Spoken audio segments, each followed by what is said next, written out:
Canaco Tips, la ruta al conocimiento empresarial. Bienvenidos.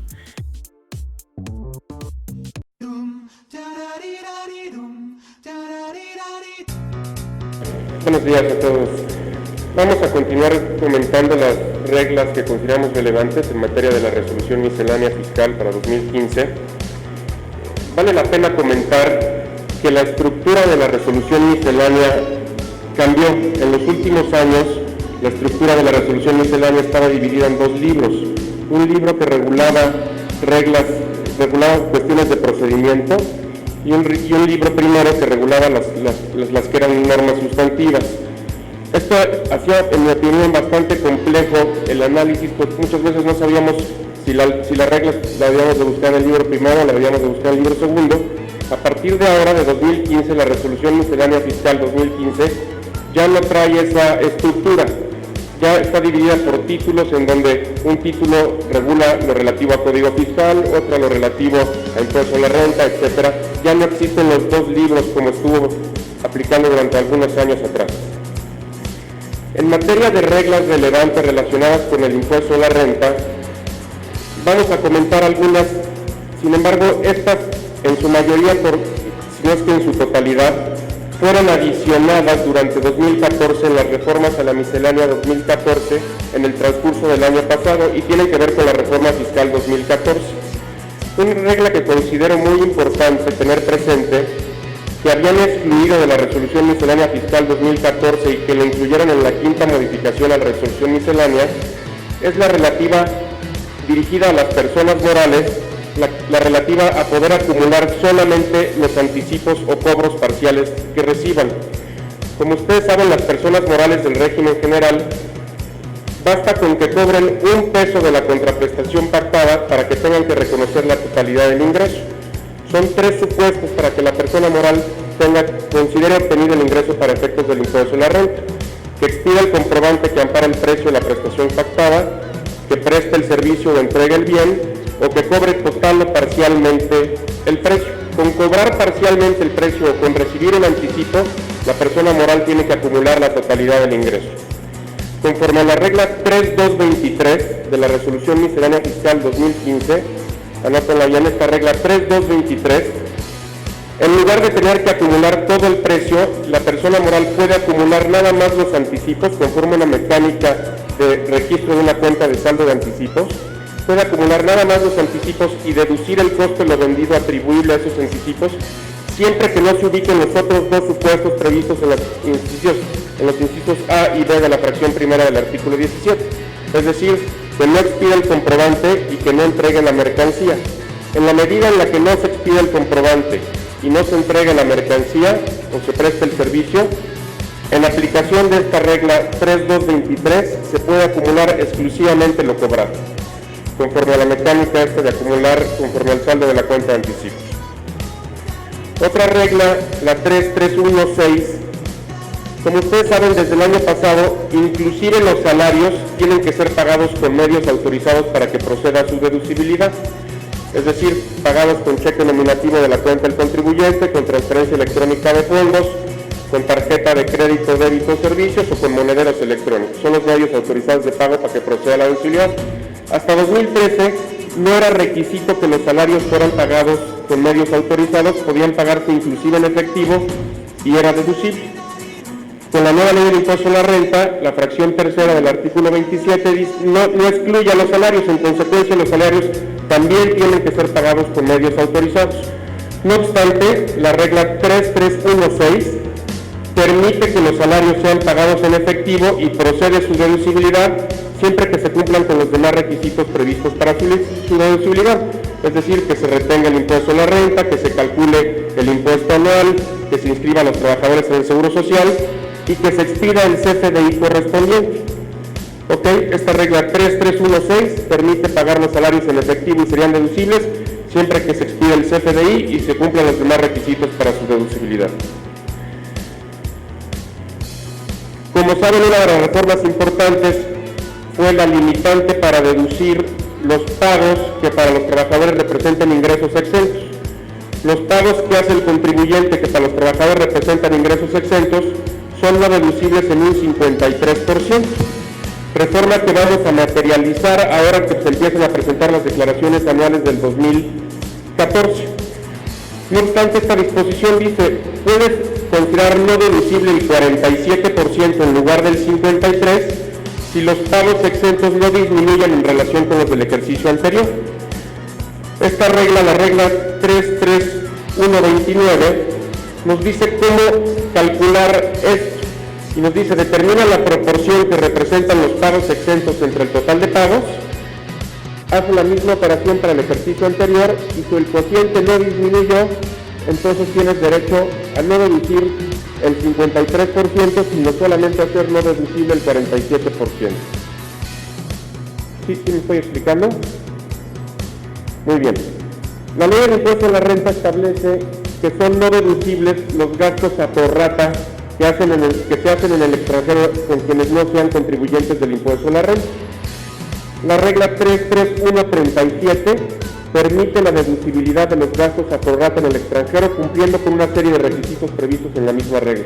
Desde luego que el gasto sea estrictamente indispensable, que las otras empresas con las que se hace el gasto a prorrata sean residentes en un país con el que haya un acuerdo de intercambio amplio de información, desde luego que se conserve la documentación soporte, en fin, ciertos requisitos, pero conforme a esta regla miscelánea, de la mano con un precedente judicial, los gastos a prorrata sí serían deducibles.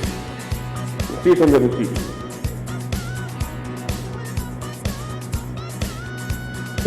Se mantienen prácticamente todas las reglas que surgieron durante las reformas a la miscelánea fiscal durante 2014 relativas al RIF, al régimen de incorporación fiscal. Las comentamos brevemente.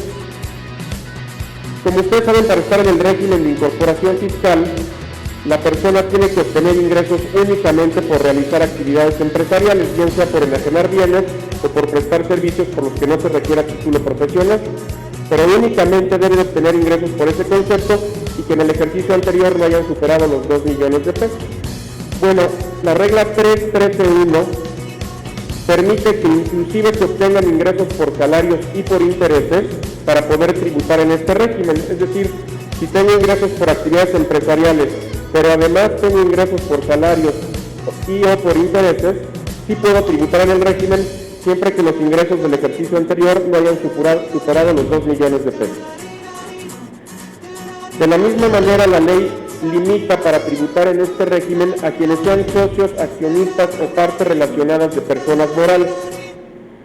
La regla 313.2 permite que quienes sean socios de personas morales con fines no lucrativos, es decir, las que tributan en los términos del título 3 de la ley del impuesto a la renta, estos socios o integrantes de personas morales con fines no lucrativos sí pueden tributar en el régimen de incorporación fiscal. También la ley limita para tributar en el régimen de incorporación fiscal a quienes tengan familiares que hubieran tributado, partes relacionadas que hubieran tributado en este régimen.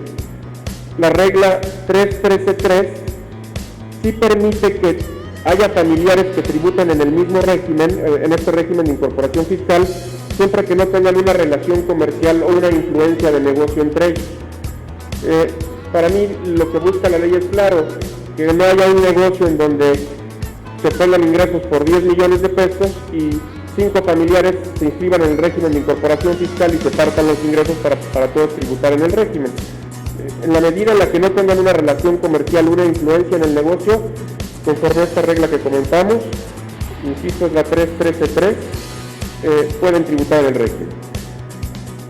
Una facilidad también para los contribuyentes, las personas físicas del régimen de incorporación fiscal, es que pueden pagar la gasolina por importes inferiores a 2,000 pesos en efectivo. No es necesario que la paguen con medios autorizados, la pueden pagar en efectivo conforme a la regla 313.4, siempre que cuenten con el CFDI correspondiente. De la misma manera, la 313.5 establece la facilidad o el beneficio para los RIF de deducir, cuando lleven a cabo su actividad empresarial en su casa, pueden deducir en función a los metros cuadrados que utilicen para el desarrollo de su actividad empresarial. Si pagan una renta, la renta es deducible en la proporción de los metros cuadrados que utilizan para el desarrollo de la actividad empresarial, o si la casa es de su propiedad, la deducción de la inversión y el predial lo pueden deducir en la proporción en la que utilizan esa área.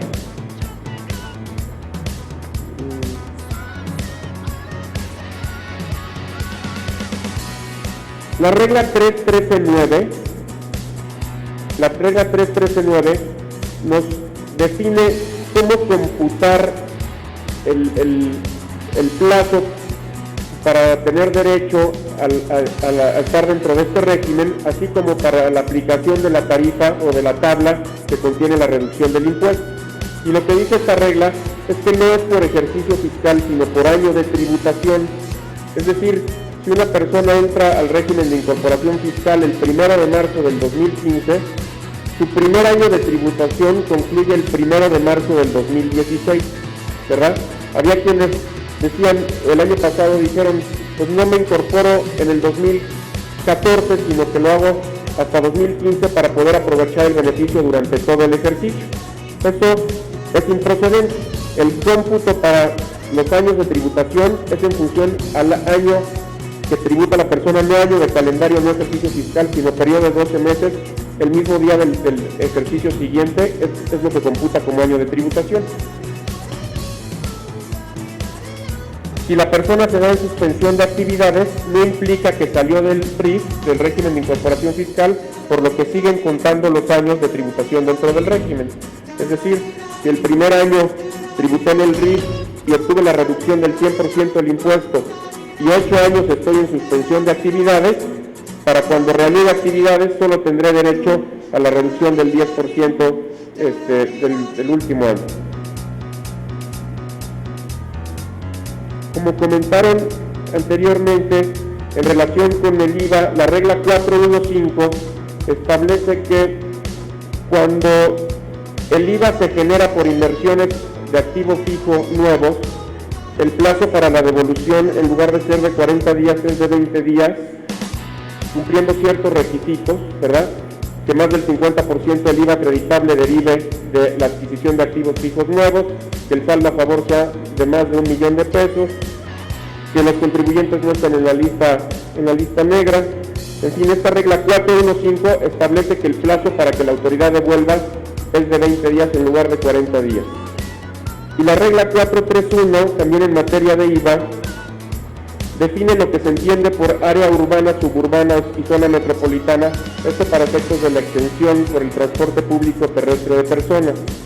Cuando el transporte es en un rango de 30 kilómetros dentro del mismo municipio o dentro de la misma ciudad, estaría exento de IVA. Si rebasa de estos límites, entonces, como saben, con la reforma del año pasado, estaría ya grabado con IVA. Pues son las reglas más relevantes que estaban pendientes de comentar. Por mi parte sería todo. Muchas gracias.